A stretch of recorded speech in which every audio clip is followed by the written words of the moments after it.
and feel free to, as long as you want to answer. And you're gonna edit when I'm gonna edit still. make mistakes or whatever. Okay. You're gonna.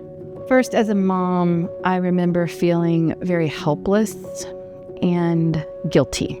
I was very sick with my own case of COVID pneumonia, and I was just weak and sleeping a lot and couldn't do anything.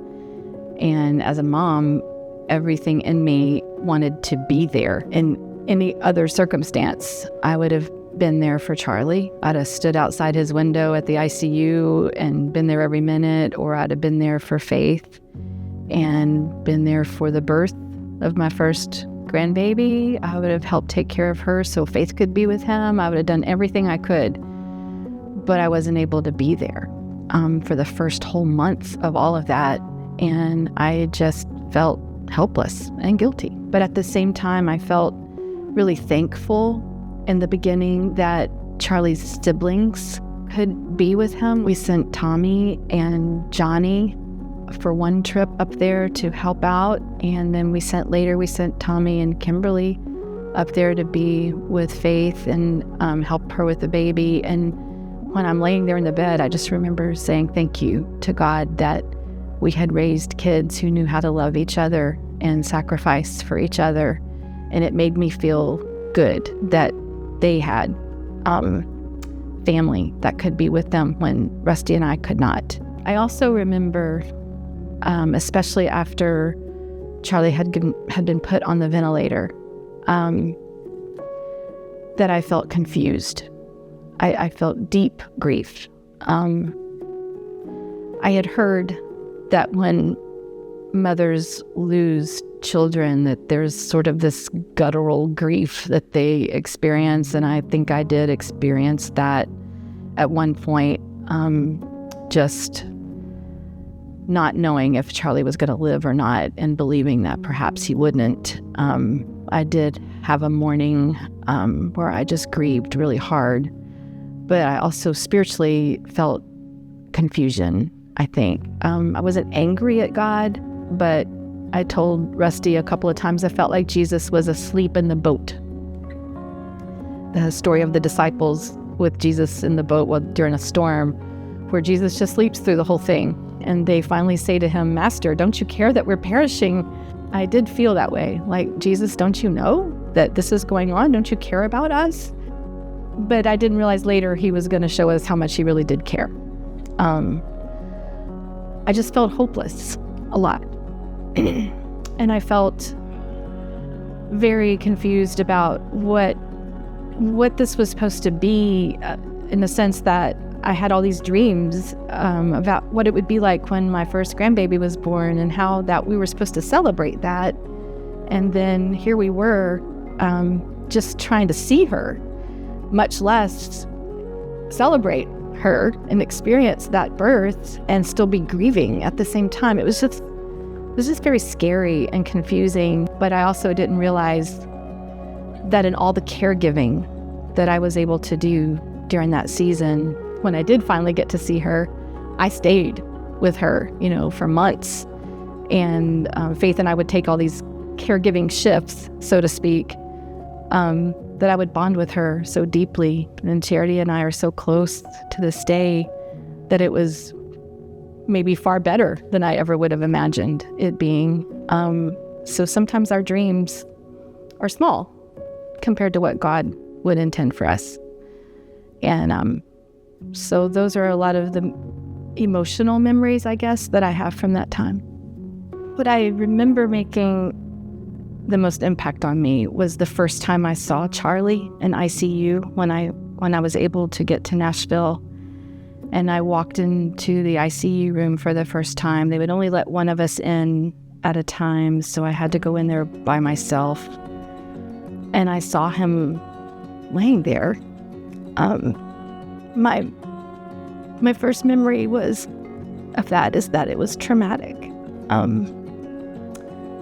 I just remember thinking that he looked so still and lifeless. And I was thankful at the moment that he looked peaceful. but I wasn't prepared, I guess, for how scary it was. And so when I sat down beside him and I held his hand and kind of whispered in his ear that I was there, I tried to pray. And when I bowed my head to pray, there were really no words. I couldn't make words.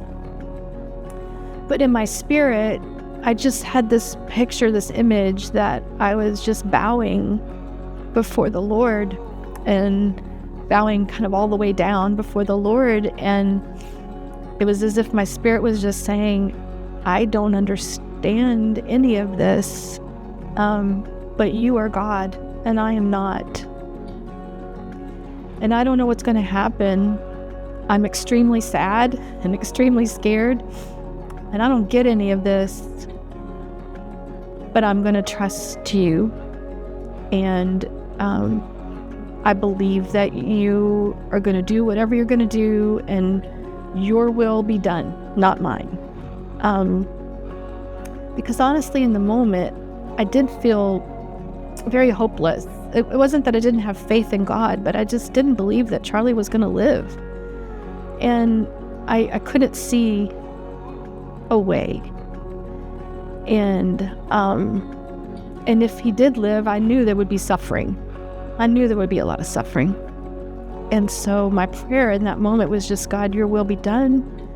And I pray that you'll be glorified in all of this, because I don't understand what we're supposed to do. I don't know what I'm supposed to do here. And so it was just more of a posture of submission and surrender. And I feel like I just kept that posture for so many days and so many weeks. I didn't know what to pray for. I didn't want Charlie to suffer. And I didn't want to lose him either. So I wasn't sure what the right thing really was. So my faith was just more in trusting in God's holy, perfect will and knowledge to be carried out, and that he would somehow be glorified, and even though I couldn't see it. And secondly, my faith in the church to be beautiful was truly revealed. The church carried us through that. The body of Christ just was beautiful. I knew they were praying. And if you've ever really gone through a trial of any kind that's significant, and painful, I think you understand this, that when you can't pray, someone else is praying for you. And the body of Christ can minister to you in a way that no one else can. And when I began to understand that people all over the country were literally praying for us every minute of the day, then I could rest in that knowledge. And so my faith in the body of Christ to do that for us, and to bring us meals, and to send us money, and to pray around the clock, really began to give me strength that we could get through this no matter what happens. That it wasn't all on us, and I could just be free to be a mom and a grandma. And I went into kind of mom mode, Then I was able to serve and love and sit. I learned how to sit and just be still for hours at a time. And I think that was a good discipline for me. But that was how my faith sustained me. And I don't know if I can put adequate words to that. So I think I learned that there will always be fresh manna and new mercy every morning. No matter how hard it is, that you will get through the day. That his grace is truly sufficient for the time that you're in. You can never imagine going through something maybe that hard, but when you're in it, he will be in there with you. That when your faith is weak, he will be faithful.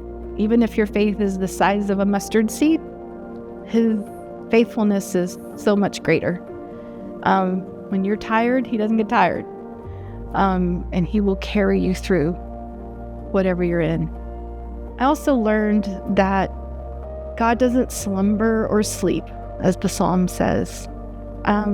We would all take turns sitting with Charlie for 3 or 4 hours and then going home to help take care of Charity. And we would just do that. It just felt like round the clock all day, and it was very draining. But at night, we weren't allowed to sit with Charlie. And we would have to say goodnight to him. And we would, most of the time, stand there with the night nurse and sometimes pray with the night nurse over Charlie, which was a blessing.